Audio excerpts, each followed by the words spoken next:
I call the member for Murray.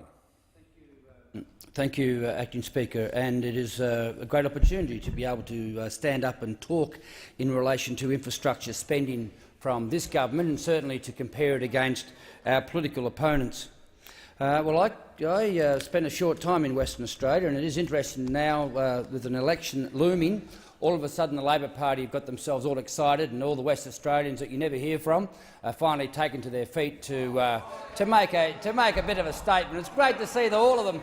Great to see all of them finally having something to say when it comes to infrastructure. I'm going through my checklist to actually find out who these members are that have been so silent for all this time, and now they've actually found their voices with an election in Western Australia coming up next month.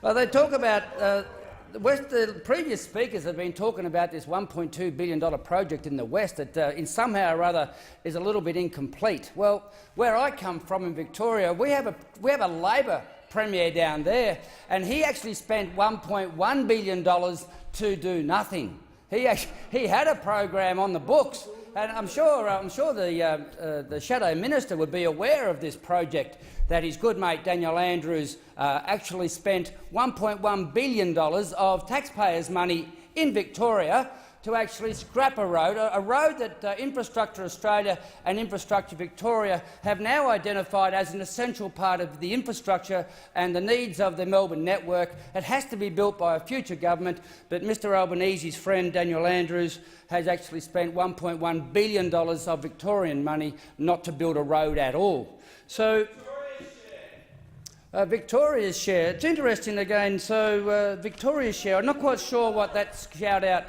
is actually supposed to mean.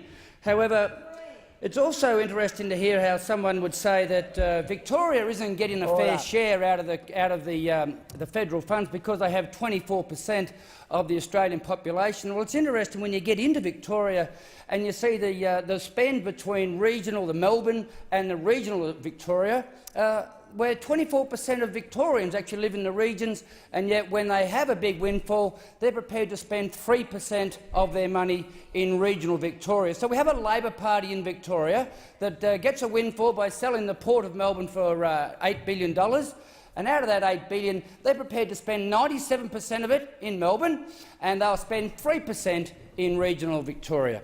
So again, the Labor Party are very selective when it comes to who they want to criticise, talk about certain jurisdictions not getting their fair share.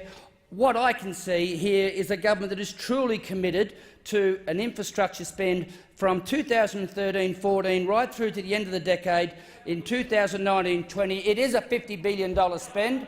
It is a $50 billion spend, and this is something that is going to be very well received by the people of Victoria and by the people of Australia.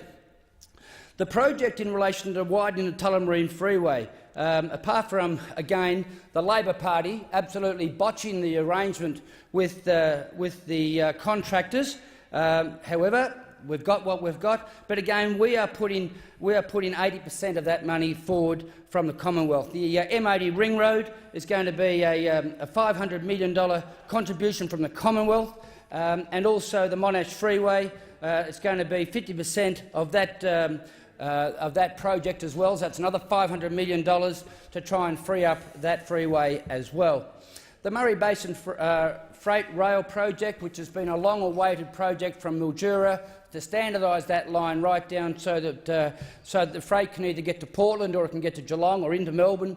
But again, there's a $220 million contribution from that one as well. It's a $440 million project in total.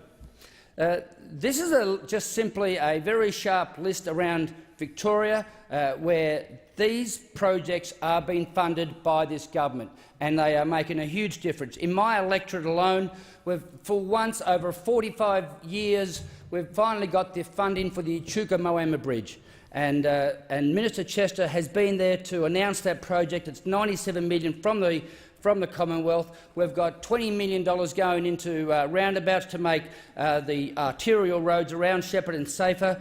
We've got $20 million of water infrastructure pipelines for the West Loddon project, and we've got further projects around. And the one thing which is critical is this government's continued investment in communications and mobile black spots, again, which the Labor Party did absolutely nothing in 6 years.